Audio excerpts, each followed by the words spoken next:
아득한 세월 동안 잃어버렸던 아들을 다시 만나게 된 그날, 고은주의 삶은 다시 한번 거대한 파도 앞에 서 있었다.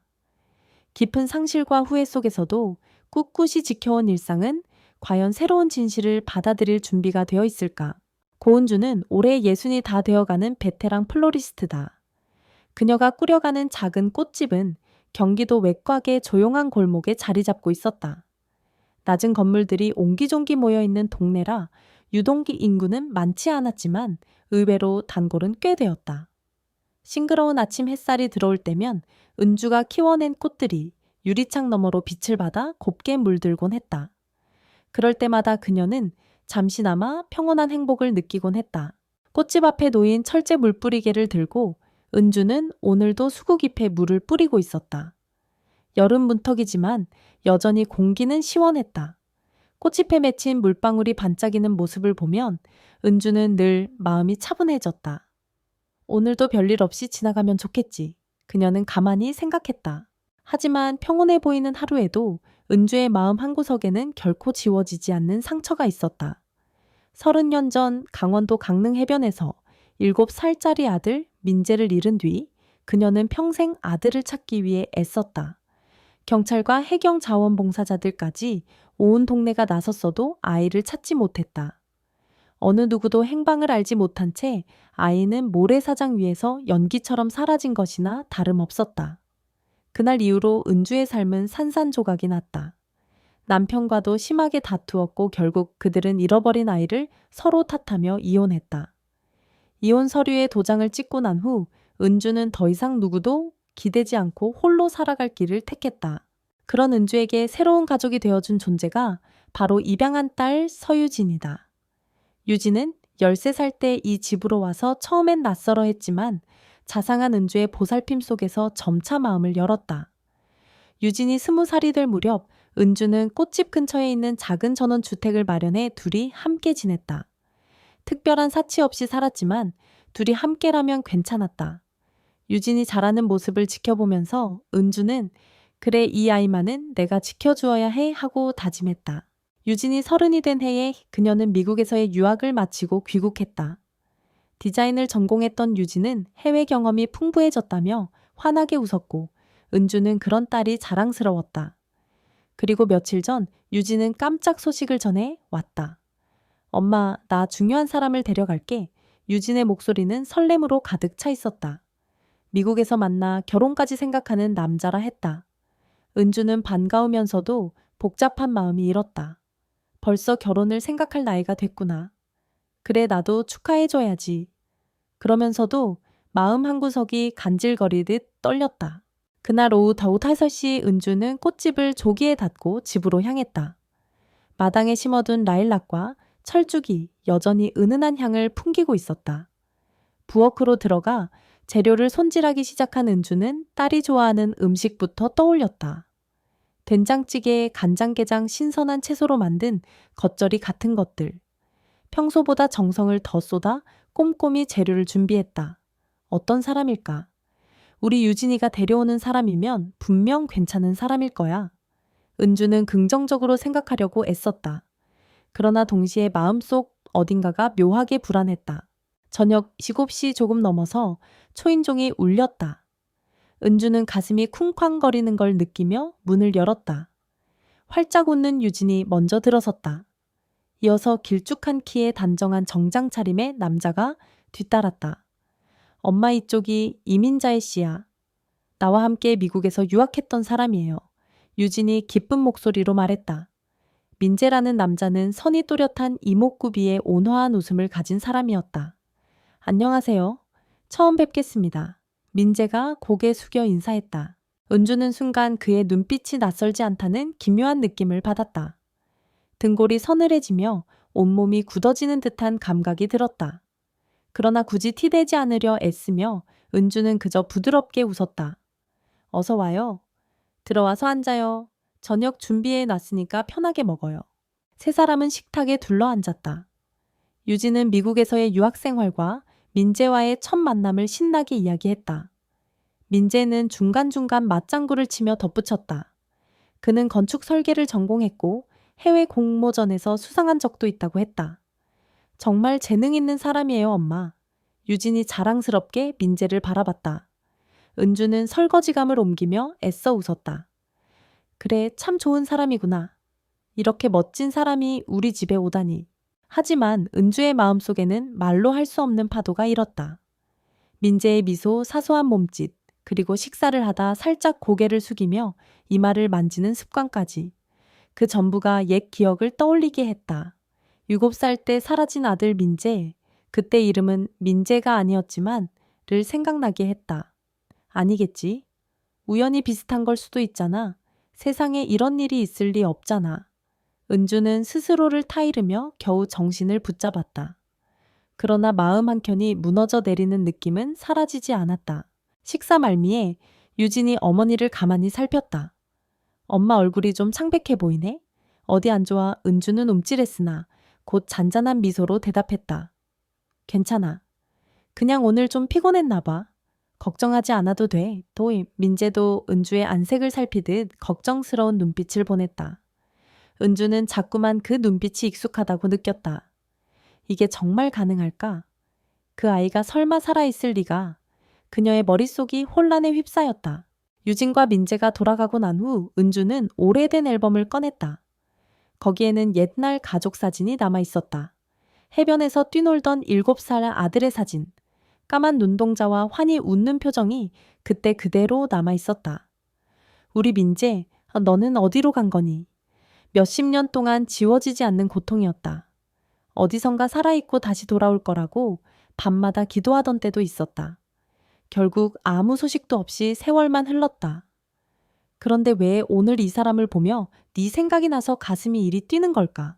다음날 아침 은주는 꽃집 문을 열고 서성였다. 제대로 잠을 이루지 못해 머리가 무겁게 아팠다. 아무래도 내 착각이겠지. 나이가 들다 보니 별 생각을 다 하네. 스스로를 다독여 보았지만 마음이 도무지 진정되지 않았다. 하필 이날따라 단골 손님들도 하나둘 찾아와 분주했다. 은주는 평소처럼 친절하게 대응하며 일에 집중하려 애썼다. 그러나 점심 무렵 문득 어제 식사 자리에서 봤던 민재의 행동이 다시 떠올랐다. 밥을 먹다가 목이 메면 살짝 고개를 젖히고 물을 마시는 습관 웃을 때 오른손을 이마에 가져다다 대는 모습, 그리고 왼쪽 눈썹 근처에 희미하게 보였던 흉터 같은 자국. 도윤이도 그랬는데 은주는 과거 기억이 선명하게 떠올랐다. 아들이 5살 때 테이블 모서리에 부딪혀 약간의 상처가 난 적이 있었다. 그 상처는 완전히 지워지지 않고 작게 흉터가 남았었다. 왼쪽 눈썹 위였다. 어제 민재를 제대로 보지 못했지만 분명히 왼쪽 눈썹 주변에 작은 흉터 같은 것이 있지 않았던가. 이 정도면 단순한 우연이라 하기엔 너무나 소름 끼치게 맞아떨어졌다. 나는 어떻게 해야 하지? 정말 그 아이가? 꽃집 밖에선 가랑비가 내리고 있었다. 은주는 창밖을 멍하니 보다가 서랍 속에서 낡은 명함 하나를 꺼냈다. 신형사.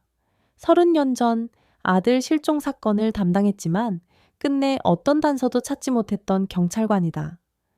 그도 이젠 퇴직했을 터이지만 혹시 연락이 될지도 모른다는 생각이 들었다.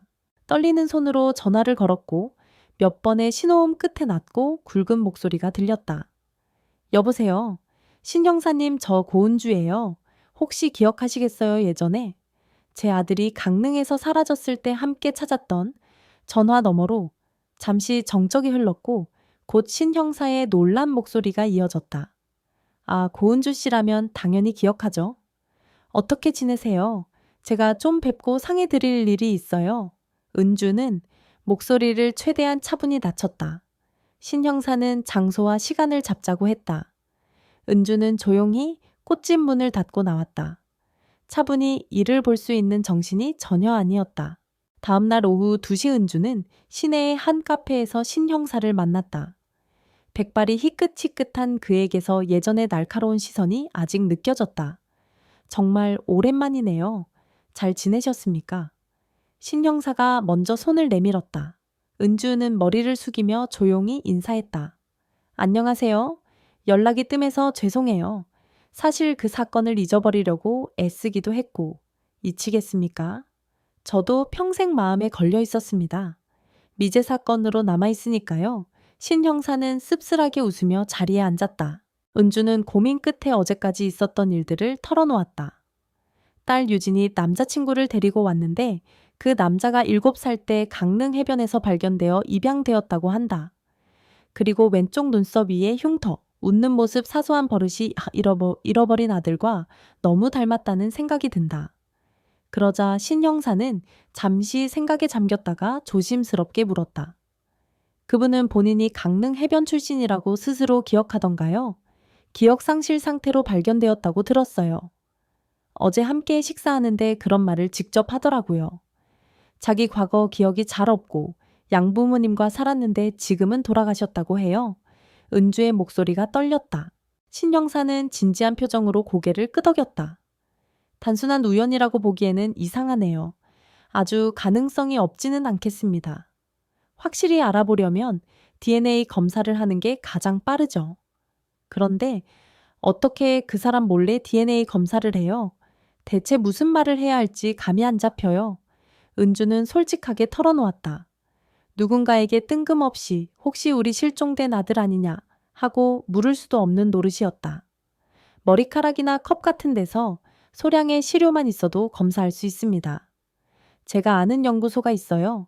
비공식적으로 맡기면 빠른 결과를 얻을 수도 있고요. 신 형사의 말에 은주는 망설였지만 결국 결심했다. 어떤 윤리적인 문제감이 들었지만 그래도 진실을 확인해야만 했다. 며칠 뒤 다시 유진과 민재가 함께 집으로 찾아왔다. 은주는 최대한 덤덤하게 두 사람을 맞이했으나 속은 태풍 같은 혼란으로 가득했다. 안부를 묻고 음식을 권하고 자연스러운 대화를 이어가는 척했지만 은주는 민재가 사용한 물컵을 조심스럽게 챙겼다. 그 컵에서 DNA를 확보해 검사소에 몰래 의뢰하려는 목적이었다. 마음이 무거워 가슴이 두근거렸다. 정말 이게 최선인가? 잠시 자책했지만 사실은 이미 멈출 수 없을 정도로 멀리 와버렸다. 그리고 사흘 후 결과는 예상보다 빠르게 도착했다. 신 형사에게서 걸려온 전화 한 통. 고은주 씨 결과가 나왔습니다. 99.2% 이상 일치합니다. 은주는 그 자리에서 수화기를 손에 쥔 채 몸이 주저앉았다. 꿈인지 현실인지 구분이 되지 않았다. 기다리고 기다리던 소식이었다. 하지만 동시에 너무나 거대한 충격이기도 했다. 잃어버린 아들이 정말 살아있었고 이제는 내 딸의 결혼 상대로 집에 드나들고 있다는 사실. 그 비현실적인 상황이 은주의 머릿속을 어지럽혔다. 그럼 어떡하죠 형사님? 은주는 떨리는 목소리로 말했다. 신 형사는 한숨을 쉬며 대답했다. 이 사실을 민재 씨께 알려야겠죠. 그리고 유진 씨에게도요. 안 그러면 나중에 더 큰 문제가 생길 수 있습니다. 그 아이가 받을 충격은 어쩌면 좋으니까요. 30년 만에 자신의 친모가 나타났다고 하면 그래도 진실이 늦어질수록 더 힘들어집니다. 신 형사는 단호했다. 전화를 끊고 은주는 한동안 소파에 가만히 앉아 있었다. 밤이 깊어갈수록 창문 밖으로 달빛이 희미하게 들어왔다. 도대체 뭐가 어떻게 된 거야? 이게 정말 말이 돼? 30년 전 그 해변에서 잃었던 아들. 이제서야 돌아온 아들이 하필 내 딸과 사랑하는 사이가 되었다니. 세월과 운명의 장난이 너무나 가혹하지 않은가. 그러면서도 마음 한구석에는 다시 아이를 만나게 되었다는 벅찬 감정이 차오르고 있었다. 결국 은주는 마음을 굳히기로 했다. 민재를 따로 불러 조용히 이야기를 꺼내야겠다고. 그리고 나서 유진에게도 알려야 할 터였다. 서로가 겪게 될 상처와 혼란은 감히 상상조차 하기 어려웠지만 더 이상 시간을 끌면 안 된다는 생각이 들었다. 다음 날 아침 은주는 민재에게 전화를 걸었다. 민재 씨, 혹시 오늘 낮에 시간 좀 낼 수 있을까? 당신에게 꼭 하고 싶은 말이 있어. 민재는 살짝 당황한 듯 했지만 흔쾌히 대답했다. 네, 점심시간에 들르겠습니다. 정고 무렵 민재가 꽃집으로 들어왔다. 은주는 가게 문에 잠시 외출이라고 붙여두고 문을 잠갔다. 민재는 무슨 일인지 긴장한 표정이 역력했다. 무슨 급한 일이세요? 어머니 처음 만났을 때부터 민재는 은주에게 정중히 어머니라고 불렀다. 유진의 엄마이니 예의를 지키려는 마음에서였다. 그런데 그 호칭을 들을 때마다 은주는 묘한 가슴앓이를 느꼈다. 일단 이걸 좀 봐주세요. 은주는 오래된 사진첩을 꺼냈다. 사진 속에는 7살짜리 아이가 활짝 웃고 있었다. 이름은 민재가 아니었다. 한도윤. 그게 아이의 본명이었다. 민재는 의아한 듯 사진을 들여다보았다.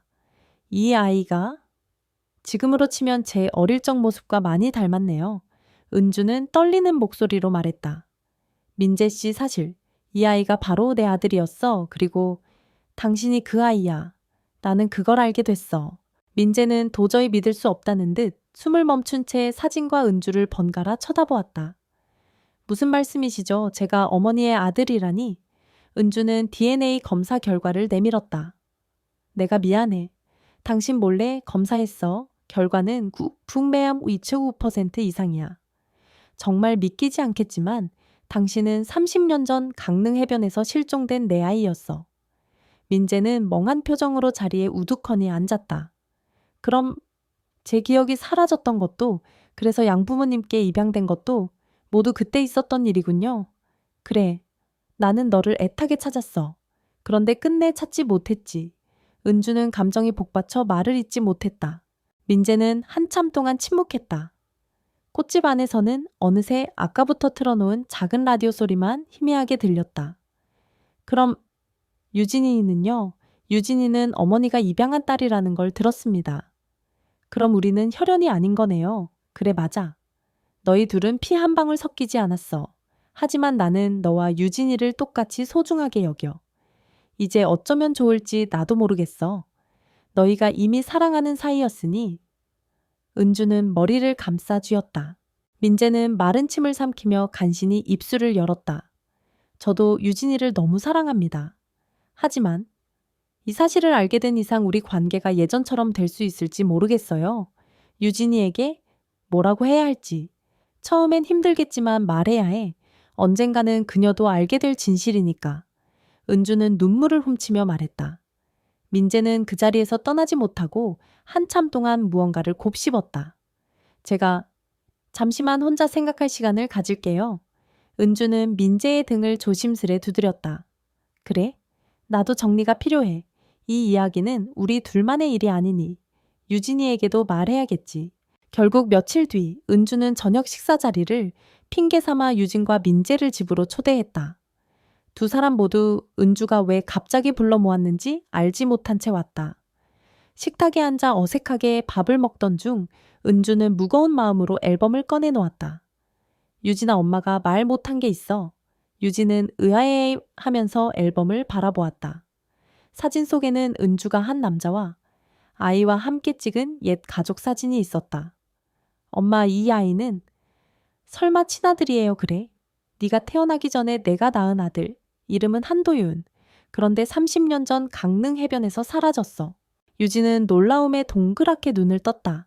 그래서 아들이 있었다는 말을 한 번도 안 하신 거군요. 너한테 말하기 너무 힘들었거든. 실종된 아들을 찾지 못했다는 죄책감이 항상 있었어. 은주는 목이 메었다. 그리고 천천히 민재를 바라봤다.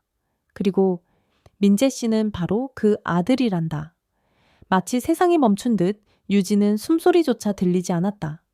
무슨 말도 안 되는. 유진은 민재와 은주를 번갈아 보았다.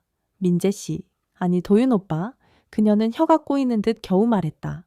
민재는 고개를 숙인 채 차분하지만 떨리는 목소리로 말했다. 처음엔 저도 믿기 어려웠어요.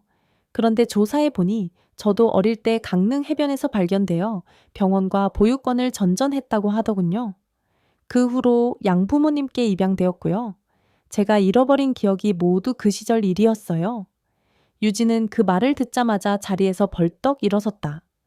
그럼 우리는 무슨 사이인 거예요? 은주는 재빨리 덧붙였다. 너희는 혈연이 아니야. 그러니까 가족이긴 하지만 피가 섞이지 않았어. 민재가 네 오빠가 된다는 건 호적상으로도 아니고 피로도 이어지지 않았어. 그래도 심정적으로는 너무 복잡해요. 민재 씨가 엄마의 아들이라니 내가 어릴 때부터 함께 산 것도 아니고 그럼 우린 대체 어떻게 받아들여야 하죠? 유진의 눈에서 눈물이 흘러내렸다. 그녀는 혼란과 충격으로 더 이상 식탁에 앉아 있을 수 없었다. 죄송해요, 엄마. 민재 씨. 유진은 복도 쪽으로 달려가 버렸다. 민재가 뒤따르려 했으나 은주가 그를 붙잡았다. 좀 내버려 두자. 지금은 감당이 안 될 거야. 민재는 고개를 떨군 채 소파에 주저앉았다. 그도 숨이 막히는 듯 힘겨워 보였다. 그날 밤 유진은 따로 연락이 오지 않았다. 문자를 보내도 읽지 않았고 전화도 받지 않았다. 은주는 마음이 무겁게 가라앉았다. 결국 이렇게 돼버리는구나. 내가 진실을 알려줬어야 했을까? 아니면 계속 숨기는 게 나았을까? 물론 숨긴다고 모든 문제가 해결되지는 않는다. 언젠가는 드러날 진실이었다. 그러나 그 진실이 자식들의 삶을 얼마나 뒤흔들지 은주는 정말 몰랐다. 다음날 새벽 은주는 집 앞 벤치에 앉아 호흡을 가다듬었다. 어슴풀에 빛나는 하늘을 바라보며 그날 강릉 해변에서 아이를 잃어버리던 순간이 떠올랐다. 하얀 모래사장, 맑은 바다 정신없이 장난치던 아들, 그리고 잠깐 한눈을 판 사이 아이가 사라져버렸던 악몽. 지금 이 순간 30년 넘게 기다려온 아들이 돌아왔는데 상황은 너무나 아이러니하게 꼬이고 있었다. 오전이 되자 은주는 유진의 아파트로 찾아갔다. 초인종을 누르자 한참 만에 문이 열렸다. 유진은 붉게 충혈된 눈으로 어머니를 마주했다. 들어오세요. 차가운 목소리였지만 그래도 거절하지는 않았다. 은주는 망설임 끝에 집 안으로 들어섰다. 방 안은 어지러웠고 테이블 위엔 먹다 남은 물컵이 놓여 있었다. 아마 밤새 울거나 고민했을 터였다. 미안해 유진아. 은주는 조심스럽게 말을 꺼냈다. 내가 30년 동안 잃어버린 아들을 찾고 싶다는 마음에 하필 내 남자친구가 그 아들이라는 걸 알고 얼마나 경악했는지 몰라. 엄마 탓 아니에요. 나도 민재 오빠도 원해서 이런 상황이 된 건 아니니까요. 근데 이걸 내가 어떻게 받아들여야 할지 정말 모르겠어요. 유진은 식탁 의자에 주저앉았다. 엄마 나 정말 민재 씨, 아니 이재 오빠라고 해야 하나? 그 사람을 사랑한다고 생각했어요. 그런데 이제는 그가 엄마의 아들이라는 사실이 머릿속에서 떠나질 않아요. 유진의 목소리가 갈라졌다. 은주는 딸 옆에 다가가 살며시 손을 잡았다. 사랑이라는 건 우리가 예상하지 못한 방식으로 찾아오기도 해. 너희가 피가 섞인 남매면 당연히 불가능한 일이겠지만 그건 아니니까. 세상 이치로 보면 문제될 건 없어. 다만 우리가 감당해야 할 감정의 무게가 크겠지. 유진은 작게 훌쩍였다. 주변 사람들은 뭐라고 할까요? 엄마 아들이랑 결혼한다고 하면 솔직히 다른 사람들의 시선이 부담스러운 건 사실이야. 그래도 너희가 진짜 사랑한다면 난 막지 않을 거야. 오히려 축복해주고 싶어. 민재에게도 똑같은 말을 할 거다. 유진은 한참 동안 눈물을 닦았다. 은주는 그녀를 꼭 안아주었다. 조금만 천천히 생각해봐. 답을 쉽게 내릴 수 없을 거라는 건 나도 알아. 너희가 정해도 어쨌든 난 너희 편이야. 그날 저녁 민재는 스스로 유진을 만나러 갔다. 은주는 민재에게 조심해. 너무 밀어붙이면 도망치고 싶을 수도 있어. 라고 조언했지만 민재는 더 이상 미룰 수 없다고 했다. 두 사람은 오랜 시간 대화를 나눴다. 마음이 복잡하고 혼란스럽지만 그래도 서로가 가진 애정이 얼마나 큰지 다시 확인할 수 있었다. 민재는 내 이름이 달라졌어도 그건 내가 원해서 바꾼 게 아니야. 네가 처음 만난 나는 그냥 이민재였지. 그리고 난 그때나 지금이나 널 똑같이 사랑해. 하고 낮은 목소리로 말했다. 유진은 고개를 떨구고 있었다. 나도 그래. 여전히 널 좋아해. 하지만 우리 앞에는 너의 지난 삶이 있고 내가 엄마와 함께 살아왔던 시간도 있어. 그걸 한꺼번에 어떻게 받아들여야 할지 몰라. 민재는 한숨을 쉬었다. 내가 하고 싶은 말은 과거에 내가 누구였든 그건 네가 사랑한 나와 다르지 않다는 거야. 물론 거짓말처럼 들릴지도 모르지만 사실 아예 새로운 가족을 얻었다고 생각하면 어떨까? 넌 입양으로 엄마를 만나고 나는 기억이 사라진 채 다른 집에서 살다가 이렇게 돌아왔어. 결국 우린 서로에게 특별한 인연으로 이어진 셈이야. 유진은 잠시 침묵했다. 그 말이 한편으론 낭만적으로 들렸고 한편으론 현실의 무게가 엄청나게 느껴졌다. 그래, 시간이 좀 더 필요해. 유진은 결국 그렇게 대답했고 민재는 그 말에 고개를 끄덕였다. 다음날 유진은 꽃집을 찾아왔다. 일을 하던 은주는 딸을 발견하고는 잠시 당황했지만 곧 반갑게 인사했다. 얼굴이 좀 나아 보이네. 잘 지냈니? 유진은 마스크를 벗으며 작게 웃었다. 어제 민재 오빠랑 이야기 좀 했어요. 아직 잘 모르겠지만 조금은 나아진 것 같아요. 그럼 됐어. 천천히 하면 돼. 갑자기 하루아침에 정리될 문제가 아니니까. 은주는 여전히 마음이 아팠지만 이렇게라도 대화를 이어가는 게 다행이었다. 그러던 와중 민재와 유진은 더 자주 만나고 더 깊이 이야기를 나누었다. 두 사람 다 실감이 잘 안 됐지만 그래도 서로의 감정은 잃지 않았다. 은주는 멀리서 그 모습을 지켜보며 애틋한 마음으로 지냈다. 내 딸과 내 아들이 연인이라니 말도 안 되는 상황이지만 그래도 억지로 갈라놓을 수는 없잖아. 그녀는 여러 번 이 생각을 곱씹었다. 민재가 30년 만에 돌아와 준 것만도 기적이니까. 한 달이 흘렀다. 그동안 유진은 민재의 과거 이야기를 좀 더 들었다. 민재는 어린 시절 강릉 근방병원에 입원해 있을 때 기억이 아예 없었고 보호자가 나타나지 않아 양부모님 댁으로 보내졌다. 양부모님은 민재를 극진히 보살펴 주었지만 그분들도 몇 해 전에 잇따라 세상을 떠났다. 어쩌면 민재가 진짜 가족을 찾아야 하는 운명이었는지도 모른다. 두 사람은 그래도 서로를 향한 사랑을 포기할 수 없었다. 유진은 오랜 고민 끝에 은주에게 말했다. 엄마, 나 민재 오빠와 결혼해도 돼요. 순간 은주는 가슴이 멎는 듯 했다. 그러나 곧 조심스럽게 단호하게 대답했다. 유진아, 너희가 진심이라면 나는 말리지 않을게. 이미 너희가 이 사실을 모두 알게 된 마당에 억지로 헤어지라고 해봐야 상처만 남을 거야. 피가 이어지지 않았다는 게 다행이라면 다행이겠지. 유진은 눈물을 글썽이며 고개를 끄덕였다. 엄마 고마워요. 민재 역시 은주를 찾아와 허리를 숙이며 말했다. 어머니, 저희가 정식으로 가족의 허락을 받고 싶습니다. 저도 준비가 됐어요. 이미 잃어버렸던 과거를 찾게 됐고 이제 그걸 받아들이고 싶어요. 그리고 유진이와 저 둘 다 소중한 존재잖아요. 저리가 서로 의지하고 사랑하며 살게 해주세요. 은주는 그 목소리에 울컥했다. 그래, 나도 너를 이제 아들이라고 부를 수 있겠지.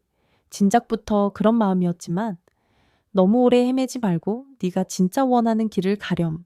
결국 어느 밤 민재는 조촐한 이벤트를 준비했다. 은주의 집 마당에 작은 조명을 설치하고 장미와 프리지아를 정성껏 장식해 놓았다. 어머니 집에서 프러포즈를 할 수 있다는 게 아이러니하면서도 어쩌면 이게 진정한 가족의 의미 아닐까. 민재는 그렇게 생각했다. 그리고 유진은 저녁 늦게 은주의 초대를 받아 그 집으로 들어섰다. 어둠 속에 은은한 빛이 가득한 마당이 눈에 들어오자 그녀는 깜짝 놀랐다. 중앙에 선 민재가 한 손에 꽃다발을 들고 있었다. 유진아, 우리가 겪은 일은 엄청난 파도였지. 하지만 그 파도에 휩쓸리지 않고 여기까지 왔어. 널 만난 건, 그리고 우리 엄마를 다시 찾은 건 기적 같은 일이야. 그러니 나와 결혼해 줄래? 민재는 살짝 떨리는 손으로 반지 케이스를 열었다. 유진은 순간 울컥했다. 오빠, 정말 이 모든 걸 괜찮다고 느껴? 민재는 고개를 끄덕였다. 그래. 내가 누구였든 지금 이 순간 내가 선택하고 싶은 사람은 너야. 그리고 우리 엄마도 이미 다 용서해주고 받아들여 주셨잖아. 유진은 흐르는 눈물을 주체하지 못했다. 그 눈물을 꾹 삼키며 천천히 고개를 끄덕였다. 나도 그래. 무슨 말로 설명할 수 없지만 우린 서로를 운명적으로 만난 것 같아. 민재는 환하게 웃으며 유진의 손에 반지를 끼워주었다.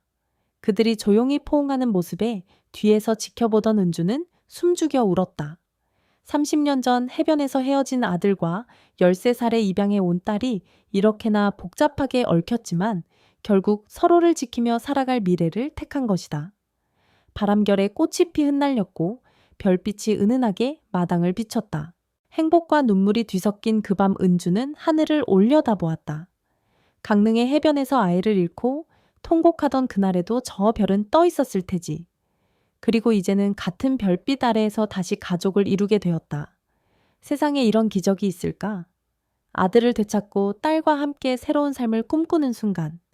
그것이 어느 누구에게나 쉬이 이해되지 않을 사연일지라도 은주는 뒤늦게라도 이 아이들을 축복해주고 싶었다. 며칠 뒤 은주는 직접 경찰서에 들러 아들 민재 관련 서류를 조금 더 알아보고 옛날 남편이 어디에 있는지 수소문해 보았다. 하지만 그와 연락이 닿기는 쉽지 않아 보였다. 마음 한켠에선 굳이 찾지 않아도 될까라는 생각이 들기도 했다. 이미 지난 일이고 뒤늦게 그 사람과 재회한다고 해서 달라질 건 없어 보였다. 민재가 아버지를 만나보고 싶다고 말하긴 했지만 은주는 조심스럽게 말했다. 그 문제는 천천히 생각해보자. 네가 기억도 없는 아버지와 만나면 어떤 감정이 들지 나도 잘 모르겠으니까. 그로부터 한 달 뒤 유진과 민재는 가족과 몇몇 가까운 지인들만 초대한 소규모 예식을 준비했다. 결혼이라기보다는 작은 축하 모임에 가까웠다. 은주는 순백의 드레스를 입은 유진과 깔끔한 정장을 차려입은 민재를 보며 복잡한 감정을 씹어 삼켰다. 나는 세상 가장 이상한 사돈이면서도 동시에 이 아이들의 부모라는 위치에 있구나. 사람들은 다소 의아해했지만 모든 사정이 있다는 은주의 설명을 듣고 굳이 묻지 않았다. 그날 저녁 조촐한 예식이 끝나고 세 사람은 나란히 앉아 식사를 했다. 짧은 축사가 오갔고 정말 친한 이들만 참석했다. 이 자리에 초대받지 않은 이들은 무슨 일이 벌어지고 있는지 전혀 몰랐다. 밖에서는 봄이 가고 여름에 가까운 바람이 분다. 은주는 아이들을 바라보며 말했다. 행복해야 한다. 다른 사람들은 다 잊어버려도 돼. 너희가 서로를 지지하고 의지하면서 살길 바란다. 민재가 엄마의 손등을 잡고 조용히 고개를 숙였다. 고맙습니다, 어머니. 저도 이제야 가정이 생긴 것 같아요. 어릴 때부터 뭐가 비어있는 느낌이 있었는데 이제 채워진 기분이에요. 유진은 은주를 끌어안으며 말했다. 엄마, 나도 엄마 만나지 못했으면 제대로 사랑받지 못하고 자랐을 거예요. 그러니까 엄마가 미안해할 필요 없어. 이건 우리 모두에게 주어진 선물 같아. 그렇게 서로에게 위로와 용서를 나누는 사이 어느새 밤이 깊어갔다. 은주는 마당에 나와서 하늘을 한번 올려다보았다. 우연의 연속일까? 혹은 운명일까? 그녀는 어떤 이에게는 납득하기 힘든 사연일 수도 있음을 잘 안다. 하지만 그럼에도 불구하고 자신이 놓쳐버렸던 30년을 이렇게나마 되찾을 수 있었다는 사실에 은주는 감사했다. 며칠 후 은주는 꽃집에서 이전과 변함없이 일했다. 여전히 꽃들이 피고 지는 하루하루였다. 다만 달라진 점이 있다면 이제는 그녀의 곁에 민재가 자주 함께한다는 것이었다. 어느 날 민재는 마치 어린 시절로 돌아간 듯이 모종삽을 들고 꽃밭 정리에 열중했다. 은주는 그 모습을 지켜보다가 아들이었다는 사실을 새삼 다시금 실감했다. 그 아이는 예전에도 모래로 무언가 만드는 걸 좋아했었다. 엄마 장미 옆엔 프리지아를 심으면 어떨까요? 민재가 웃으며 물었다. 그래, 거기에 심으면 참 예쁘겠지. 은주는 잔잔하게 대답했다. 유진은 대학에서 디자인 프로젝트를 진행하며 지내고 있었고 퇴근 후에는 종종 꽃집을 찾아와 민재와 함께 힘을 보탰다. 둘이서 사소한 일도 함께 의논하고 때때로 서로의 손을 꼭 잡기도 했다. 은주가 바라보면 살짝 머쓱해하면서도 이제는 당당하게 서로를 향한 사랑을 표현했다. 밤이 되면 세 사람은 은주의 집 작은 거실에 모여 조용히 대화를 나누곤 했다. 어떤 날은 과거를 회상하며 눈물을 흘렸고 어떤 날은 미래 계획을 세우며 웃었다. 은주는 그런 시간을 음미하듯 즐겼다. 언젠가부터 꽃을 돌보는 손길에도 예전과 다른 온기가 느껴졌다. 상처가 아물지는 않았어도 그 상처 틈 사이로 새로운 희망이 피어나고 있었다. 어느 날 은주는 오래된 수첩을 뒤적이다가 옛날에 아들이 그린 그림이 들어있는 페이지를 발견했다. 비뚤비뚤하지만 바다와 모래성을 그린 크레파스 그림이었다. 엄마, 여기 내가 만들어 놓은 성이야 하고 아이가 외치던 목소리가 귓가에 생생히 맴도는 듯했다. 은주는 그 그림을 조심스럽게 꺼내 식탁 위에 펼쳐두었다. 밤이 늦어 귀가한 민재가 그 그림을 보고는 가만히 손끝으로 쓸었다. 이게 제가 그린 거라니? 정말 어릴 적 기억이 이렇게 남아있을 줄 몰랐어요? 은주는 말없이 아들의 등을 쓰다듬었다. 너무 많이 놓쳐버렸지만 그래도 이렇게 함께 있을 수 있어 다행이야. 민재는 살짝 떨리는 목소리로 대답했다. 나도 그래요. 어머니 진심으로 감사해요. 힘든 기억이 많았을 텐데도 지금까지 저를 잊지 않고 기다려줘서. 그날 밤 유진도 합류해서 세 사람은 모처럼 오랫동안 이야기꽃을 피웠다. 유진은 껴안은 무릎 위에 턱을 괴고 은주와 민재를 번갈아 바라봤다. 가끔은 이런 상황이 믿기지 않아. 도대체 무슨 확률로 이렇게 된 건지. 민재가 웃으며 말했다. 그래도 결과가 이렇게 좋으니 다행이지. 처음에는 이게 무슨 운명의 저주인가 싶었어. 유진은 머리를 흔들며 하긴 나도 충격이 엄청났지. 하고 중얼거렸다. 창밖으로는 달빛이 예쁘게 내리비쳤다. 은주는 창문을 열고 시원한 바람을 들이마시며 속으로 되뇌었다. 사랑이란 정말 신비로운 힘을 가졌구나. 이 아이들이 서로를 선택한 것도 우연이 아니었겠지. 그리고 어느샌가 그 스스로도 또 놓지 못했던 죄책감과 슬픔이 조금씩 흔적을 감추고 있음을 느꼈다. 민재는 한동안 어둠에 묻혀있던 과거를 되찾았고 유진은 자신이 혼자가 아니라는 걸 더욱 깊이 깨닫고 있었다. 은주에게는 두 아이가 모두 소중했다. 이미 낳은 아들이든 입양해 온 딸이든 얼마 뒤 꽃집에 들른 단골 손님이 은주에게 물었다. 사장님은 어떻게 늘 이렇게 차분하고 행복해 보이세요? 은주는 그 순간 과거의 아픔과 현재의 기적이 교차하며 복잡한 감정을 느꼈다. 그러나 입계는 부드러운 미소가 번졌다. 그냥 꽃들이 주는 위로가 크죠. 꽃도 가끔 시들고 고개를 떨구지만 언젠가 다시 피어나잖아요. 손님은 은은한 향이 감도는 꽃다발을 들고 나가면서 맞아요, 인생도 다 그런 거겠죠 하고 웃었다. 저녁에 꽃집을 정리하던 은주는 문득 베란다에 놓인 유리 화합병을 보았다.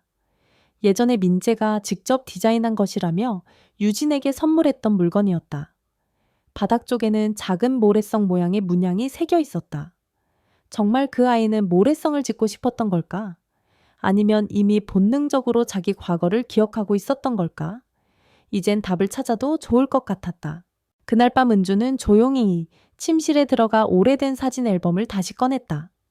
앨범 속 7살짜리 도윤의 사진 옆에는 이제 막 가족이 된 민재의 현재 모습이 겹쳐 보였다. 그리고 사진 몇 장 뒤에는 유진이 처음 입양되어 왔을 때 찍은 사진이 있었다.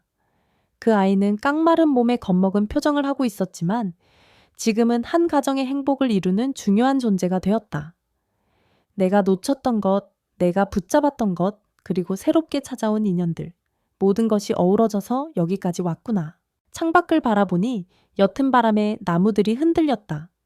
여름이 시작되려는 시기였지만 한껏 신선한 공기가 맴돌았다. 은주는 마음 깊은 곳에 자리했던 상처와 두려움을 조금씩 내려놓기 시작했다. 아들을 잃고 평생 죄책감에 시달렸던 그녀에게 지금의 상황은 분명 다른 의미의 시련이었다. 그러나 동시에 그 시련이야말로 다시금 가족의 소중함을 깨닫게 해주는 계기이기도 했다. 며칠 뒤 유진과 민재는 결혼 준비로 바쁘게 움직였고 은주는 든든한 지원군이 되었다. 큰 예식 대신 꽃집 마당에서 소소하고 단정한 예식을 치르기로 했다. 부서지는 햇살 아래 신부가 된 유진은 간소한 드레스 차림으로 서 있었고 민재는 깔끔한 정장을 입고 웃고 있었다. 주례도 없이 그냥 우리 함께 평생을 약속하겠다는 다짐만 나누는 시기였다. 은주는 꽃으로 장식된 테이블 뒤에서 두 아이의 모습을 바라보았다. 어쩌면 남들은 이해하지 못할 사연이지만 이들에게는 세상 하나뿐인 기적이었다. 그날 밤 새로 식을 마친 둘은 은주 앞에 다시 고개를 숙였다. 어머니 저희 앞으로 잘 살게요. 유진과 민재가 한 목소리로 말했다. 은주는 눈물을 훔치며 두 사람을 각각 안아주었다. 그래 꼭 행복해야 해. 이 엄마도 이제 더 이상 후회하거나 슬퍼하지 않을 거야. 민재는 은주의 손을 잡고 작게 속삭였다. 그동안 힘드셨잖아요. 정말 죄송해요. 지금이라도 이렇게 돌아왔으니 이젠 즐겁게 삽시다. 그렇게 또 다른 계절이 찾아왔다. 꽃집에는 새로운 봄맞이 화분들이 들어섰고 은주의 집 마당에는 싱그러운 초록빛 잎사귀가 머금은 생기를 뿜어내기 시작했다. 민재와 유진은 함께 아침을 먹고 출근하거나 저녁엔 꽃집 일을 도우며 즐겁게 지내곤 했다. 한 번은 손님이 두 분은 언제부터 이렇게 알콩달콩이었냐? 고 물었을 때 유진은 난감하면서도 환하게 웃었다. 사실 인연이 좀 복잡해요. 그러곤 말을 흐렸는데 그 말이 더욱 호기심을 자극했지만 굳이 설명하지 않아도 좋았다. 둘은 그저 지금 이 순간을 소중히 여기는 것으로 만족했다. 어느 오후 은주는 아들 민재와 함께 마당에 앉아 차를 마셨다. 도윤이라고 부르면 어색하니. 그냥 민재로 부를게. 그래도 괜찮지. 민재는 부드럽게 미소 지었다. 네, 저는 이미 민재로 살아왔으니까요. 도윤이란 이름도 이제는 추억이겠죠. 그래. 그래도 네가 진짜 원한다면 도윤이라는 이름도 내가 불러줄 수 있어. 은주는 아들의 손을 살짝 잡았다. 넌 언제든 내 아들이기도 하고 유진이와 인연으로 맺어진 민재이기도 하니까. 민재는 고개를 끄덕였다. 어머니 인생이 이렇게 펼쳐질 줄 누가 알았을까요? 만약 제가 유진이를 만나지 않았더라면 어머니 얼굴도 몰랐을 테고 제 과거도 몰랐을 거예요. 나도 그래. 그 아이가 아니었으면 널 찾을 기회가 없었을 거야. 그러니 유진이가 나에게도 은인이나 마찬가지지. 은주는 뜨거운 차를 한 모금 마시며 눈을 감았다. 저녁 무렵 유진이 퇴근 후 달려왔다. 엄마 마당에 핀 장미가 너무 예쁘네요. 그녀는 신이 나서 휴대폰 카메라로 장미를 찍었다. 그러다 민재에게 다가가 오빠, 이 장미 향 맡아봐. 정말 달콤해. 민재는 응, 그렇네. 하고 가만히 유진을 바라보다가 작은 미소를 지었다. 은주는 그들을 보며 흐뭇하게 생각했다. 이 정도면 충분히 행복하지 않을까. 우리에게 주어진 시간이 얼마나 소중한지 둘 다 알고 있겠지. 밤이 되면 종종 셋이 작은 거실에 둘러앉아 음식도 나누고 추억담도 털어놓았다.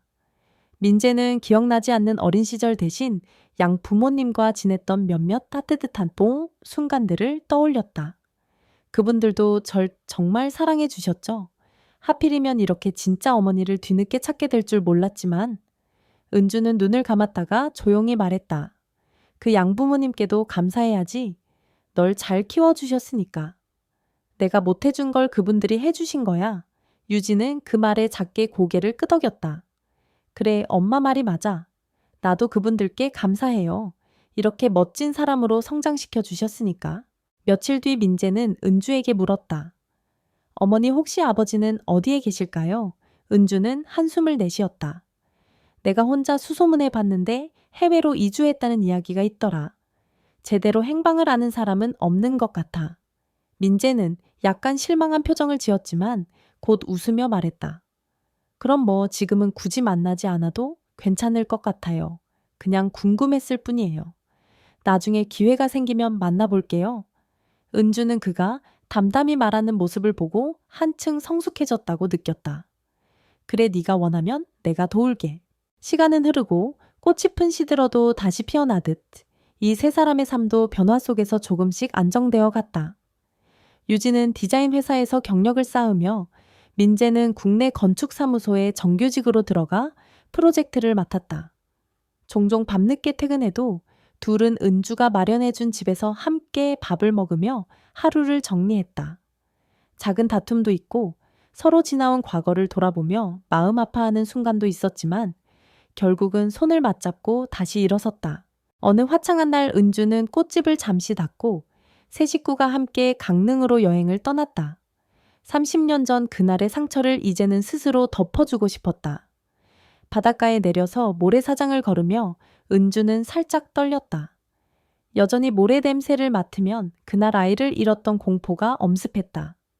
하지만 그 곁에는 민재와 유진이 함께 서 있었다. 어머니 괜찮으세요? 민재가 조심스럽게 물었다. 은주는 고개를 끄덕였다. 여기는 오래전 내가 두고 온 기억이 있는 곳이지만 이제는 너와 다시 함께 걷고 있으니까 조금 낫네. 유진은 모래 위에 쭈그리고 앉아 조그마한 모래성을 만들기 시작했다. 민재가 따라앉아 손으로 모양을 다듬었다. 옛날에 내가 이런 걸 좋아했다니까 신기하네. 민재가 작게 웃었다. 유진도 미소 지으며 아이처럼 몰두했다. 은주는 그 모습을 조용히 지켜보다 어느 순간 허탈감 대신 말로 표현할 수 없는 따스함이 찾아드는 걸 느꼈다. 이제는 됐어. 모든 게 이렇게 마무리되는구나. 그녀는 바닷바람을 맞으며 작은 목소리로 중얼거렸다. 저녁이 되어 셋은 해변 근처 횟집에서 식사를 하고 느지막이 숙소로 돌아왔다. 밤하늘에는 별이 총총했고 바다에서는 낮은 파도 소리가 끊임없이 들렸다. 민재와 유진이 서로 손을 맞잡고 별빛을 바라보는 사이 은주는 속으로 내가 정말 이 순간을 기다려온 건지도 모르겠어 라고 생각했다. 30년 전 그 지독했던 상실감이 어쩌면 이렇게나 아름다운 결말로 이어지리라고는 상상조차 못했다. 며칠 뒤 그들은 집으로 돌아왔고 다시 일상에 스며들었다. 어느 오후 꽃집에 앉아 멍하니 창밖을 보고 있던 은주에게 유진이 다가왔다. 엄마, 나 회사에서 새로운 프로젝트를 맡게 됐어. 민재 오빠도 곧 중대한 프로젝트 발표를 준비 중이고 정말 축하한다. 응원할게. 은주는 웃으며 딸을 토닥였다. 마음속에는 이 아이들이 앞으로 어떤 삶을 꾸려가든 나는 그저 응원해주면 되겠지 하는 생각이 들었다. 그날 저녁 민재가 작은 케이크를 사들고 집에 왔다. 어머니 유진이 축하 파티 간단히 하죠. 셋은 조그만 식탁에 둘러앉아 케이크 촛불을 켰다. 우리 이렇게 같이 있을 수 있다는 게 얼마나 큰 축복인지 몰라. 민재가 말하자 유진은 키득이며 농담을 던졌다. 아마 세상에서 제일 이상한 삼각관계겠지. 엄마의 아들과 엄마의 딸 하지만 우리는 부부. 민재와 은주는 동시에 폭소를 터뜨렸다.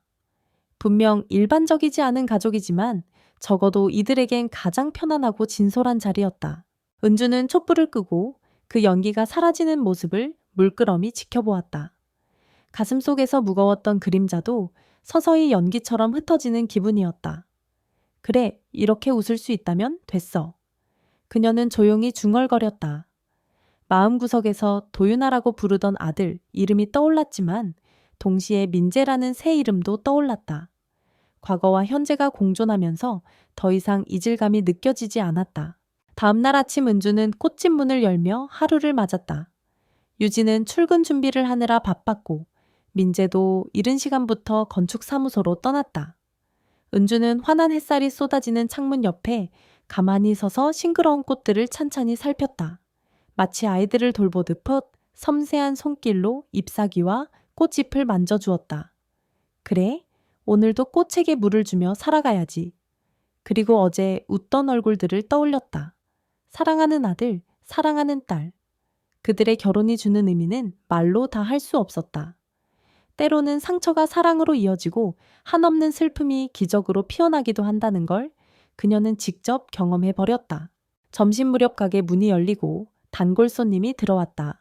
사장님 라일락 화분 아직 있나요? 네, 있어요. 이쪽으로 오세요. 은주는 밝은 목소리로 손님을 안내했다. 손님은 화분을 고르며 요즘 날이 좋죠. 사랑하기 딱 좋은 계절 같아요. 라고 기분 좋게 말했다. 은주는 짧게 웃어 보이며 그러게요. 사랑이 피어나는 걸 보기에 좋은 계절이죠. 라고 대답했다. 바로 옆 진열대에는 하얀 수국과 샛노란 프리지아가 나란히 놓여 있었고 바깥으로 불어오는 바람에는 어린 여름의 냄새가 실려 있었다. 퇴근 시간이 다가올 즈음 은주는 꽃집 문을 닫고 천천히 집으로 걸어갔다. 골목길은 조용했고 저 멀리서 고양이 한 마리가 느긋하게 햇살을 즐기고 있었다. 은주는 땅거미가 깔리는 하늘빛을 올려다보았다. 푸르스름한 어둠이 서서히 번지기 시작했다. 그러다 문득 옛날 강릉 해변의 황금빛 모래사장이 떠올랐다. 그때 네가 노래를 흥얼거리며 모래성을 쌓던 모습 그게 아직도 내 눈엔 선하다.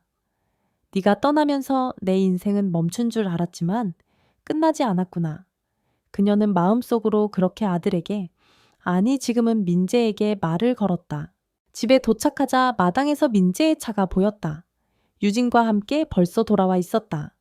엄마 왔어. 유진이 현관문을 열고 활짝 웃었다. 오늘 저녁은 내가 만들게. 오빠랑 재료도 사왔어. 민재가 장바구니를 들어 보이며 인사했다. 은주는 문득 가슴이 꽉 찼다. 식사 준비에 분주한 아이들의 모습을 보자니 예전에는 꿈도 꾸지 못했던 평범하고 따뜻한 가정의 모습이었다. 그래, 이제 난 더는 바랄 게 없겠구나. 그날 밤 세 사람은 밥상 앞에 모여 앉았다. 유진이 끓인 된장찌개 향이 입맛을 돋웠고 민재가 직접 손질한 신선한 채소 샐러드가 식탁을 차이 했다. 은주는 조용히 수저를 들었다. 잘 먹을게. 유진이 그릇에 찌개를 떠주었다. 민재는 물컵을 옆에 놓고 유진과 은주를 번갈아 보았다. 우리 앞으로도 이렇게 살아요. 과거가 어떻든 우리는 서로를 버리지 말아요. 은주는 그 말에 뭉클해져서 잠시 아무 말도 하지 못했다. 유진은 작게 웃으며 잔을 들어 건배해라고 외쳤다. 단출한 식탁이었지만 어느 누가 봐도 가족이 함께하는 가장 아름다운 자리였다. 창문 너머로 바람이 불었고 집 마당에 심어둔 철쭉들이 흔들리며 작은 소리를 냈다. 세 사람은 뜨거운 국물을 천천히 떠먹으며 시시한 농담도 하고 과거에 웃지 못할 실수담도 떠올렸다. 식사가 끝나고 설거지를 나누어 하던 중 은주는 마치 오래전부터 꿈꿔왔던 장면을 되찾은 듯한 기분이 들었다. 싱크대 앞에 선 민재가 접시를 헹구고 유진이 옆에서 수건으로 물기를 닦는다. 은주는 뒷정리를 마치고 거실로 나와 창문을 열었다. 부드러운 밤바람이 커튼 사이로 스며들었다. 그리고 조용히 스스로도 모를 작은 웃음을 지었다. 그렇게 세 사람의 삶은 흐르는 강물처럼 잔잔히 이어졌다. 가끔은 파도가 일듯 어색하거나 힘든 순간도 있었지만 서로 이해해 가면서 조금씩 전진했다. 고은주는 이제 더 이상 죄책감에 휩싸여 밤을 새우지 않았다. 오래된 사진을 보아도 가슴이 덜 아팠다. 결국 이렇게 돌아왔으니 나에게도 기적 같은 보상이 주어진 거겠지. 그녀는 스스로를 위로했다. 한편 민재와 유진의 결혼 소식은 지인들에게도 서서히 퍼져나갔다. 대부분은 그래 잘 됐다며 기뻐해 주었다. 물론 몇몇은 유진이 어머니의 친아들이라며 하고 수군거릴 수도 있었지만 둘은 진실을 전부 설명하지는 않았다. 굳이 밝혀서 복잡해질 이유가 없었다. 둘은 원래 특별한 인연으로 이어진 사이라고만 말했고 대다수는 그 말을 듣고 넘어갔다. 유진이 디자인 회사에서 인정받고 승진했을 때 민재는 꽃 한 다발을 사들고 회사 앞에서 유진을 기다렸다.